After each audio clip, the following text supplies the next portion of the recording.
යාළුවනේ අද ආවා අලුත් තැනකට. උම්මාද චිත්‍රා කුමාරි එක්තැන් කරලා හිටපු තැනට.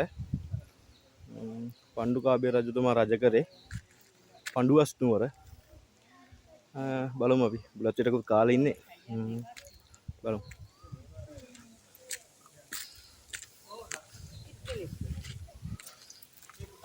අද මේ ගැන මේ පැත්තේ මාම කෙනෙක් හම්බුණා යාළුවෙක්. එයාගෙන් අපි විස්තර ටික අහලා දැනගමු. මාමේ ඔයාගේ නම කොහොමද? නම අමරවීර. අමරවීර මාමා. අමරවීර මාමා ඉතින් කියන්න මෙතන කොහොමද පෞරාණික කත්වයේ කොහොමද? මේක අරතමා උම්මා චිත්‍රාගේ ඉරකොල්ලා තිබු බලකොටුව. මේ මැද තියෙන එක නේ. ඔව් බවුන්ඩේෂන් එකේ තියෙන රවුම්. මෙතන තමයි මේකේ වතුර එක්තැන්ගේ නේද? ඔව් එක්තැන්ගේ. මේ එක්තැන්ගේ. මේකට මේ වටේට වතුර පුරවලා සත්තු දාලා තියෙන්නේ තිබිලා තියෙනවා යන්න බැරි. මේකේ උමංගේ වල් තියෙනවා යන්න ඇතුලෙන් එළියට යන්න. ඒ කියන්නේ කොයි හරියද? ඒවා ඇතුලෙන් තියෙන ඒවා වැහිලා තියෙනවා. මේකේ වතුර කවදාවත් වතුර හිටින්නේ නැහැ. ඔච්චර වැස්සක්. ඒතකොට මේ උමං කවුද හදලා තියෙන්නේ? රජ කාලේ හදලා තියෙන්නේ. ඒ කියන්නේ හොරට හදුපද? නෑ නෑ යාට යන්න එන්න රජවාසලට යන්න එන්න. ඒ කියන්නේ කාටවත් පේන්නේ නැති වෙන්නේ. පේන්නේ නැති වෙන්නේ. එමෙති ගොල්ලන්ට යන්න තමයි හදලා තියෙන්නේ. කෑම දෙන්න යන්න එන්න. ඒ උම්මාද චිත්‍රා අර කාටවත් පේන්නේ නැති වෙන්නේ. අපි යන් එන හිමිට ඉස්සරහට. මේකේ මේ ඉඳලා තියෙන්නේ මුරකුටි ඉඳලා තියෙන්නේ. ඔය මුරකුටි. මේ මුරකුටි.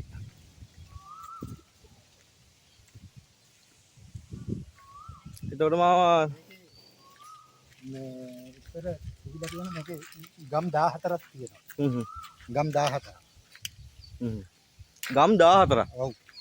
ඒ මොකද රජවාසලට වැඩ කරාපු කට්ටිය. මේකේ එහා පැත්තේ තියෙන්නේ වලන් හදන කට්ටිය, කුඹල් කට්ටිය. ආයේ හරියටත් අපි යම් බලන්න. ඒ කියන්නේ මේක කර්මාන්ත මේකක් නේ කර්මාන්තපුරේ වගේ. කර්මාන්තපුරයක් නෙමෙයි.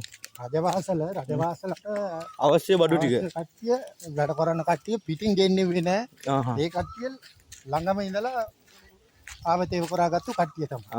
අවශ්‍ය උපකරණ වලන් ඒවා ඔක්කොම ඒ කට්ටියම හදාගත්තානේ. වලන් හදන කට්ටිය, රත්තරන් බඩු හදන කට්ටිය, කුඹුර වැඩ කරන කට්ටිය, ආභියාවුද හදන කට්ටිය, එතකොට හෙවිති ගහන කට්ටිය, ඒ සේරම මේ අවට ඉන්න ගම් 14ක් තියෙනවා.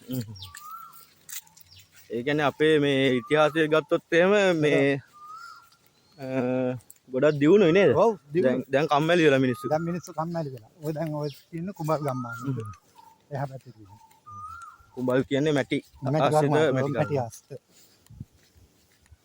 මේ බලකොටුව වටේ තමයි අපි යන්නේ නේ. බලකොටුව වටේ දැන් යන්නේ. මේකේ මුර කාවල් පිළිලා තියෙනවා.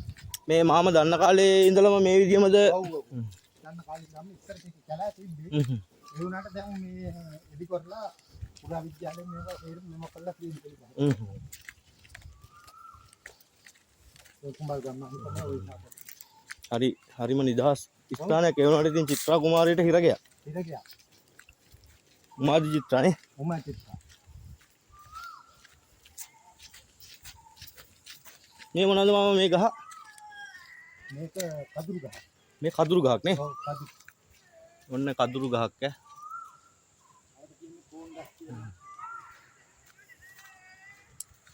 මේවා තනිකර මේ වතුරෙන් දාලා තිබිලා තියෙන බලකොටුව. අපි මේ බලකොටුව වටේ යන්නේ දැන්. කුඹල් කර්මාන්තෙ තිබ්බ හරියට බලමු ගිහිල්ලා අපි.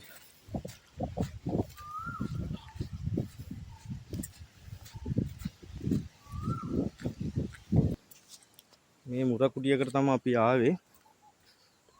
ආරම්භක ගොඩනැගිල්ල කියලා තියෙනවා. සන්තාගරය.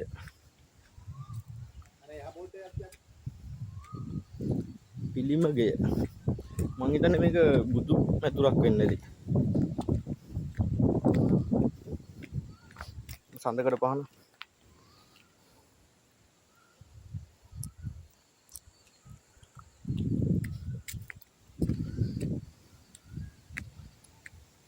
පිළිමගයට තමයි ඇවිල්ලා තියෙන්නේ. ඒ කියන්නේ බුදු මැදුරක් තමයි තිබිලා තියෙන්නේ. දැන් මෙහෙම තිබ්බට ඉතින් ඒ කාලේ හොඳට වැඳුම් පිදුම් කරපු ස්ථානයක් වෙන්නේ නැති.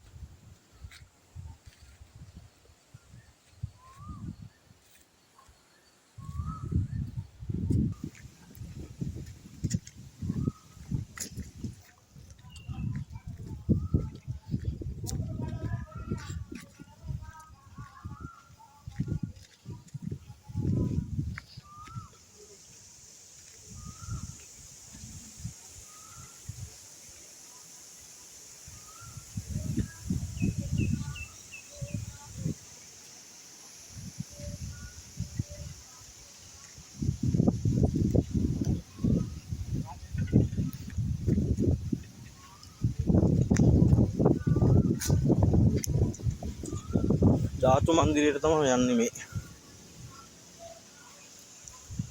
ධාතුන් වහන්සේලා තැන්පත් කරලා දීවිලා තියෙන මේ හරි තමයි.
එන්නේ ඉතර මෑණින් වහන්සේලාගේ ආරාමය.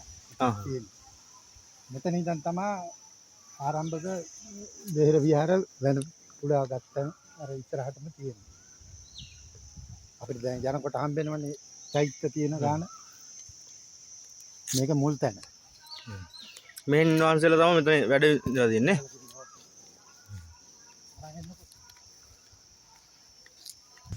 මේ ඒ කාලේ වැසිකිළියක්.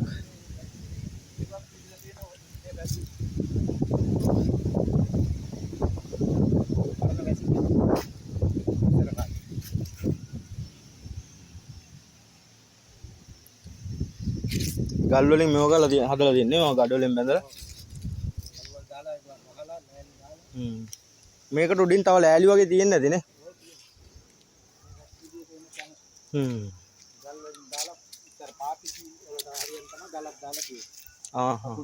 මේ කියන්නේ පරණ පාපිස්ස වෙනුවට මේ ගල් වලින්ම තමයි හදලා තියෙන්නේ.